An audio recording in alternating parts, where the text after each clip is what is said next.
Chapter 7. Now, remember, I can read this book because Classic says I can.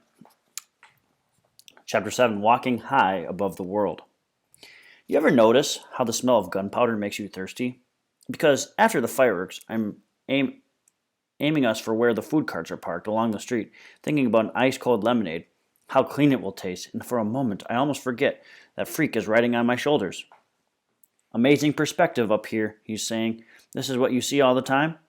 I'm not that big, I say. This way you're like 2 feet taller than me. Cool, he says. I love it. We're working our way through the crowd and we're almost to the food carts when Freak tugs on my hair. Creighton at 2 o'clock, he says. Real urgent. 2 more at 3 o'clock. I go, huh? What? The Blade and his gang, Freak hisses. They've locked on to us. Their trajectory is converging. Go to the left, he says. Make it quick if you want to live.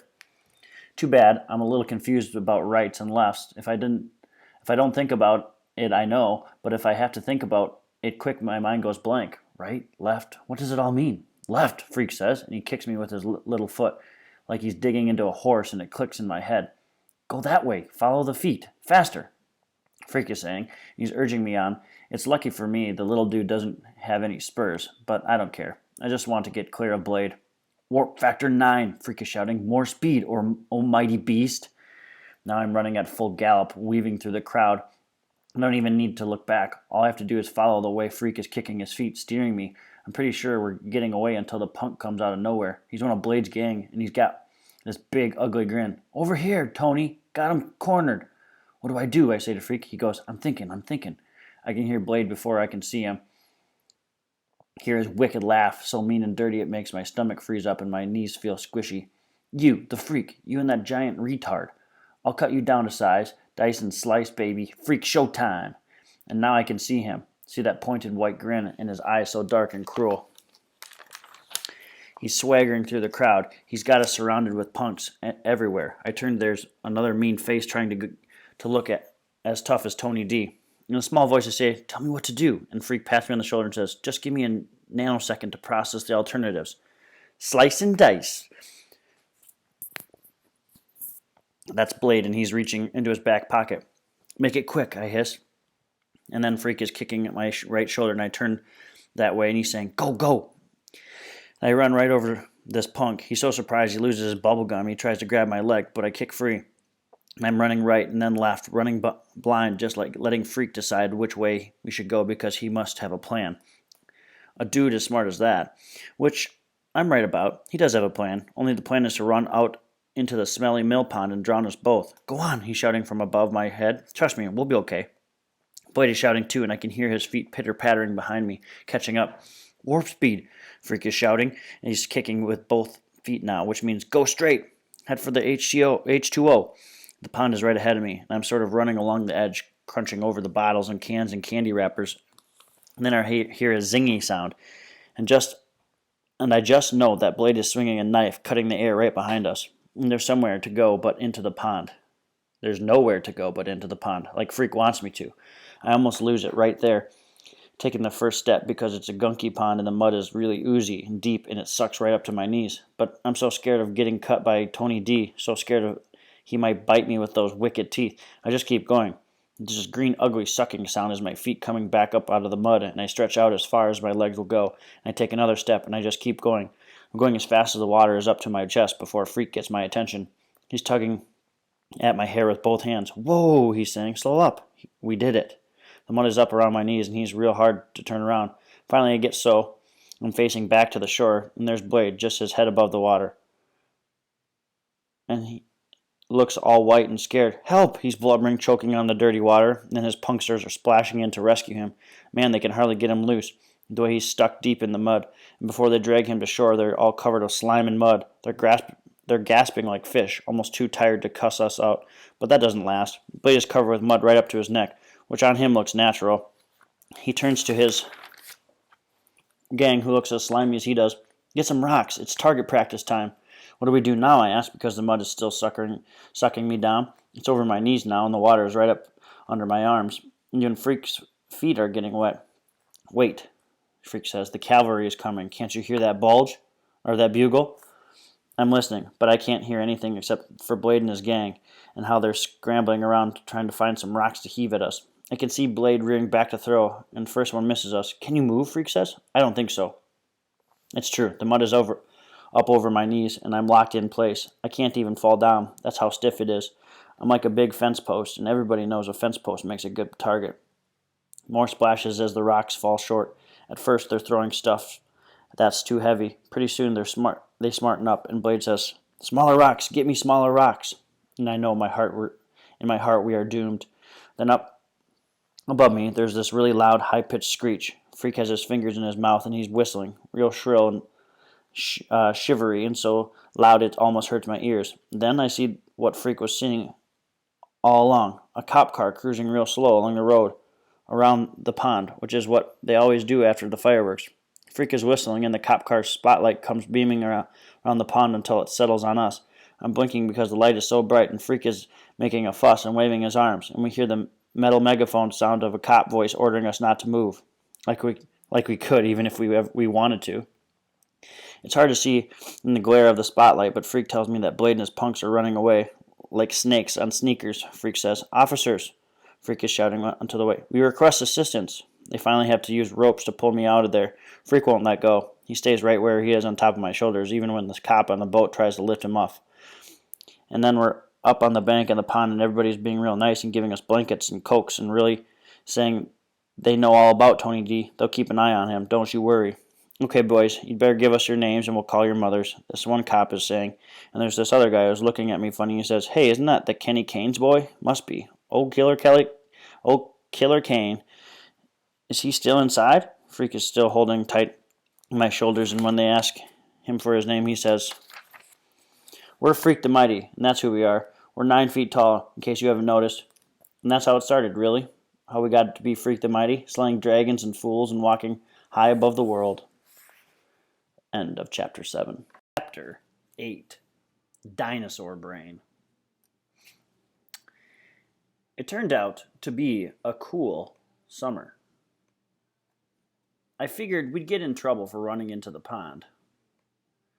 It looked bad for a while when the cops drove us home, and I got all soaking wet and covered with gook. And when Grim was hosing me down, he had this really pruny look on his face, like he was smelling something bad. But the cops made out like I was a hero or something, rescuing the poor crippled midget kid. So Grim listens to the cops, and then he gives me this weird look, like, imagine my surprise. And he goes in the house, and then Graham comes running out in her nightgown with this big fluffy towel that she really makes a fuss. Me rescuing Freak. What a joke, right? Except that's how it must have looked from a distance, because they never knew it was Freak who rescued me, or his genius brain and my big dumb body. Graham is there rubbing me with a towel, and her hands are shaking, and she's saying, "Oh, I saw those blue lights, and I thought the worst." And Grim is behind her, looking at me real intense and shaking his head, and he's saying, "Who'da thunk it, Mabel?" Which is some kind of joke, because Graham's name isn't Mabel.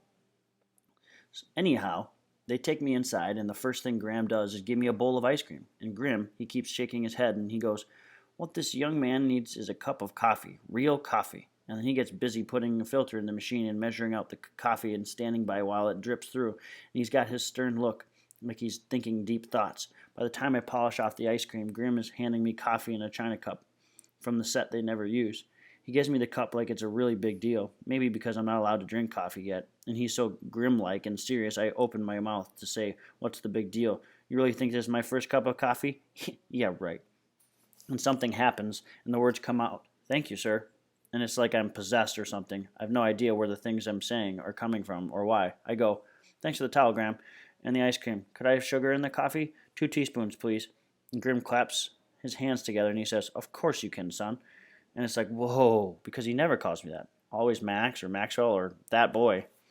Next thing, he's clearing his throat and coughing into his fist, and Graham is looking at the two of us, and she gets this Graham-like glow, like this is how it's supposed to be, the way things always happen on the Wonder Years, with the family getting all gooey and sentimental about some numb thing the bratty kid did while he's having all his wonderful years or whatever. Graham says, "I want you to promise me something, Maxwell dear. Promise me you'll keep away from that hoodlum boy and his awful friends. Nobody got hurt this time, but I shudder to think what might have happened." And Grim blessed his pointed little head. He goes, "Maxwell can handle himself, can't you, Max?" "Right, Max, not son," which is okay by me. I can run, I say to Graham. I see Tony D. That's what I'll do. Good boy, Graham says. I thought because you're so much bigger than he is, well, you just do that, dear. You run away. He's not running away, Grim says, real impatient. He's taking evasive action, avoiding a confrontation. That's a very different thing, right, Max?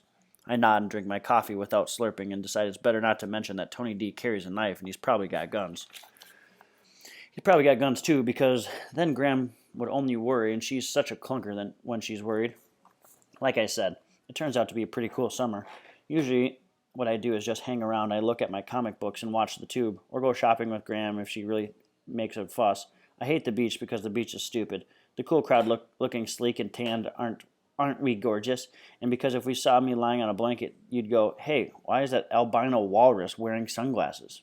So mostly I vegetate in the basement and pick my navel. To quote Grimm, Mr. Bellybutton lent himself. Freak changes all that. Each and every morning, the little dude humps himself over and he bangs on the bulkhead. Wonka, wonka, wonka.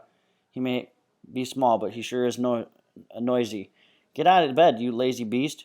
There are fair maidens to rescue, dragons to slay. Which is what he says every single morning. Exactly the same thing. Until it's like he's the alarm clock, and as soon as I hear the wonka, wonka, wonka of him beating the bulkhead, I know what's coming next. Fair maidens and dragons. And Freak with that wake up the world grin on his going, hurry up with the cereal. How can you eat that much? You big ox. Come on, let's do something. He's so full of ever-ready energy, you can practically hear his brain humming, and he never can sit still. Ants in the pants, I say one morning, when he's ready to yank the cereal bowl off the table. He's in such a hurry to do something, and he goes, what? And I go, you must have ants in your pants. And he gets this funny look, and he goes, that's what Fair Gwen always says. Did she tell you to say that? I shake my head and I finish the cereal real slow, and Freak goes, for your information, there are 2,247 known subspecies of Hymenopteran insects, Latin name Formicidae, and none of them are in my pants. Which cracks me up, even though I don't understand what word he's saying. I propose a quest, he says. We shall journey far to the east and see what lies there. By now, I know what a quest is because Freak has explained the whole idea, which is how it started with King Arthur trying to keep all his knights busy by making them do things that proved how strong and brave and smart they were, or sometimes how totally numb, because how else can you explain dudes running around inside big clunky tin cans and praying all the time? Which I don't mention to Freak because he's very sensitive about knights and quests and secret meanings. Like, how a dragon isn't really just a big slimy fire-breathing monster. It's a symbol of nature or something. A dragon is a fear of the natural world, Freak says. An archetype of the unknown. I go, what's an archetype? And the Freak sighs and shakes his head and reaches into his knapsack for his dictionary. This is true. He really does keep a dictionary in his knapsack. It's his favorite book, and he always pulls it out like Arnold Schwarzenegger pulling out a machine gun or something. That's fierce look he gets with a book in his hands. Go on, he says, making me take the book. Look it up. Now I wish I hadn't said anything about the archetype dude, because I hate looking up stuff with a stupid dictionary. Start with A, he says. I know what. A-R, he says. Just go along the A's until you come to A-R.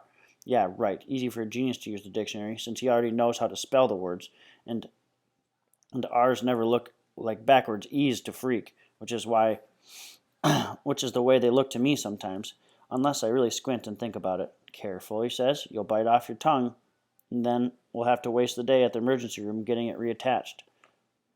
Microsurgery is such a bore. Didn't anybody ever tell you that? Huh? I say, but I do close my mouth so tongue doesn't stick out. I'm still looking at the dictionary for archetype, and I'm looking for the words and underlined with red ink, because that's what Freak does. This first time he looks up the word, he makes a line under it, and you'd be amazed how many are underlined. There are whole pages like that where he's looked up every single word. Finally, he spells out all the letters for me, and I find the stupid word. There's nothing about dragons here, I say, squinting hard and stuff on the word. It just says pattern. So, what is it? A sewing type of thing? Freak has this disgusted look, and he takes the dictionary and goes, you're hopeless. Pattern is the first definition. I was referring to the second definition, which is the most interesting. A universal symbol or idea in the psyche, expressed in the dreams and dreamlike images. Like, that helps, right? I'm getting bored with the dictionary, so I pretend to understand that Freak really finally gives up and shakes his head and goes, I don't know why I bother. Dinosaurs had brains the size of peanuts, and they ruled the earth for hundreds of millions of years. Huh, interesting. That is the end of chapter 8. And so, yeah, remember, in dictionaries, you can have multiple meanings. Now, when you're reading words, you have to make sure and use your context clues to go back and look and to see which one makes sense. And so freak obviously knew most of the definitions, said, no, I wasn't referring to that one. I wanted that one, the second definition. So when you're looking at a dictionary, you're looking things up on Google, make sure that you understand that words can have multiple meanings. Go find the right one. We'll get to chapter 9 later.